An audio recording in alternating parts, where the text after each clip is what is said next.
देखिए, जो लोग राम को काल्पनिक कहते थे, मुझे लगता है कि उनको ये बातें कहते हुए शोभा नहीं देती है। उसका कारण क्या है?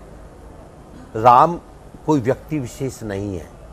राम को यदि आप राम की शक्ति को देखें तो इस पूरी सृष्टि को जो संचालन कर रही हैं शक्तियाँ, उन तीनों शक्तियों का केंद्र राम है।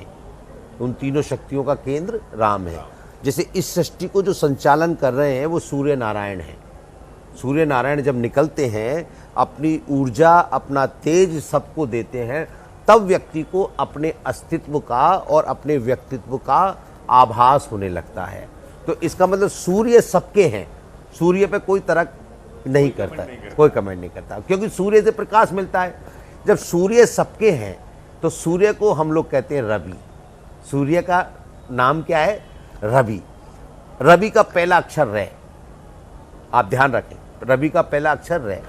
जैसे सूर्य निकला, सूर्य के तेज ने हमको छुआ और हमारे अंतःकरण में एनर्जी आई, तो हमने ऊष्मा को केंद्रित करते हुए अग्नि का सहारा लिया। किसका सहारा लिया? अग्नि का। हम अग्नि से जुड़े। अग्नि ने हमारे अंतःकरण की पवित्रता को और वातावरण की पवित्रता को पवित्र करते हुए हमको ऐसी शक्तिवान ऊर्जा प्रदान की कि हम अपने कार्य में लीन होने लगे। तो अग्नि भी हमारा ही देवता है, अग्नि भी हमारे सनातन धर्म के ही है, तो अग्नि पे भी कोई तर्क नहीं करता, क्योंकि अग्नि भी सबकी है। जब अग्नि भी सबकी है और अग्नि काल्पनिक नहीं है, सूर्य भी काल्पनिक नहीं है, सूर्य प्रत्यक्ष दिखाई देते हैं, अग्नि प्रत्यक्ष दिखाई देती है, तो कल्पना से बाहर नहीं है, तो इसको काल्पनिक नहीं कह सकते? कह सकते? नहीं कह सकते। तो मैं उनसे पूछना चाहूँगा, सूर्य का पहला अक्षर रवि कहते हैं सूर्य को, तो रवि का पहला अक्षर रे और अग्नि का पहला अक्षर ए, तो दोनों को मिलाया तो क्या बना? राम। अब हम आ जाते हैं तीसरे विषय पे। जब सूर्य और अग्नि का वेग बढ़ता है तो पूरी सृष्टि को संचालन करने के लिए, पूरी सृष्टि को अमृत तत्व प्रदान करने के लिए ईश्वर ने चंद्रमा को प्राकट्य किया है। किसको प्राकट्य किया है?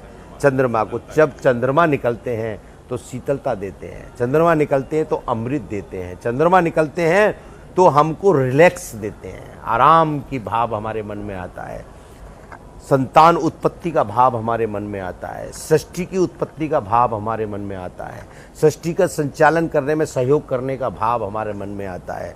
और चंद्रमा भी सनातन के ही देवता हैं, चंद्रमा का कोई विरोध नहीं करता। कुछ संप्रदाय के लोग, कुछ मत मतांतर को मानने वाले इस देश के लोग, उनकी तो ईद भी नहीं होती चंद्रमा के बिना, चांद देखिए।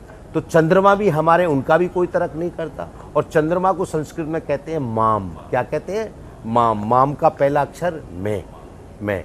तो रवि राम हो गया। तो रवि का पहला अक्षर रे, अग्नि का पहला अक्षर ए और चंद्रमा माम का पहला अक्षर मैं। तो सूर्य, अग्नि और चंद्रमा का जो मिश्रण है, जो पूरी सृष्टि को संचालन कर रहा है, वो राम है। राम कोई व्यक्ति विशेष नहीं है, राम एक शक्ति का केंद्र है और पूरी सृष्टि को संचालन करने का माध्यम है, वो राम है। तो जो राम को काल्पनिक कह रहे हैं वो ध्यान से सुन लें कि राम की शक्ति के बिना उनका अस्तित्व भी बेकार है और उनका व्यक्तित्व भी बेकार है।